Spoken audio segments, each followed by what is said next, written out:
उपकूल समाचार नमस्कार कोस्टाल न्यूज ओडिया को स्वागत। आज आमे नहीं आसीचु गुरुत्वपूर्ण खबर। उपस्थापक शेखर सुमन दास। विधानसभा दरमा और भत्ता उपस्थापन कले संसदीय व्यापार मंत्री। बाचस्पति और उपबाचस्पति दरमा वृद्धि। सरिला विधानसभा शीतकालीन अधिवेशन। निर्धारित समय पूर्व शेष है अधिवेशन। मोट 29टी कार्य दिवस 11 दिन चलिला। 18 कार्य दिवस पूर्व बंद है विधानसभा। कौनसी सरकारी कार्यक्रम नथिबारु गृह को अनिर्दिष्ट काल पाई मुलतवी घोषणा कले बाचस्पति सुरमा पाढ़ी।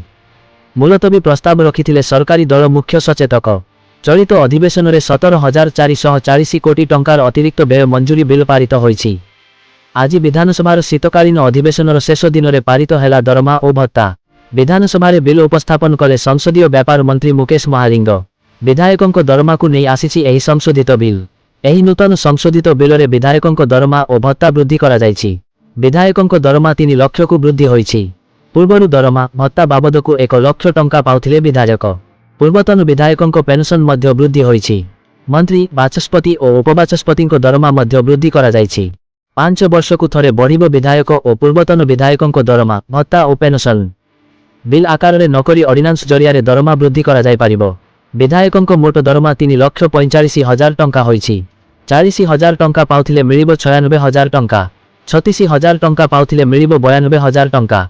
विधायकों मृत्यु हेले परिवार को 25 लाख टंकार सहायता राशि मिलिबो। थरुटिए विधायक होइथिले 80,000 टंका पेंशन मिलिबो। अधिक थर विधायक निर्वाचित होइथिले अतिरिक्त 3,000 टंका मिलिबो। पूर्वतन विधायकों गस्त खर्च बाबद को 12,000 टंका मिलिबो। पूर्वतन विधायकों चिकित्सा खर्च 2,000 रु 25,000 को वृद्धि करा जायछि। निर्वाचन मंडली और लोकसेवा भवन गस्त खर्च भत्ता बाबद को 20,000 बदल में 75,000 मिलिबो। कमिटी बैठक भत्ता 1,500 टंका बदल में 3,000 मिलिबो। राज्य बाहर बैठक पाई दैनिक 2,000 बदल में 10,000 मिलिबो। राज्य भितर कार यात्रा पाई किलोमीटर पिछा 25 टंका बदल में मिलिबो 35 टंका। मासिक जानवाहन भत्ता 15,000 बदल में मिलिबो 50,000। मासकु पुस्तक किनिबा पाई 2,000 बदल में मिलिबो 10,000। बिजुली बिल पाई 5,000 बदल में 20,000 टंका मिलिबो। चिकित्सा खर्च 5,000 टंका बदल में 35,000 मिलिबो। क्वार्टर मिली नथिबा विधायकों को रहनी पाई दिन को 1,000 टंका बदल में मिलिबो 2,000 टंका। गाड़ी किनिबा पाई 5 लाख टंका बदल में 10 लाख टंका मिलिबो। सेहीपरि बाचस्पति और उपबाचस्पति दरमा मध्य वृद्धि करा जायछि। 98,000 टंका को बाचस्पति दरमा वृद्धि करा जायछि। पूर्वरु 40,500 टंका पाउथिले बाचस्पति। बैठक भत्ता 800 टंका बढ़ी 2,000 टंका होईछि। बाचस्पति गाड़ी भत्ता 17,000 टंका 99,000 टंका को वृद्धि पाइछि। महंगा भत्ता प्रति मासरे 40,000 टंका 1,81,000 टंका को वृद्धि पाइछि। उपबाचस्पति दरमा बाबद 38,000 बदल में 94,000 पाइबे। उपबाचस्पति बैठक भत्ता 800 बदल में 2,000 पाइबे।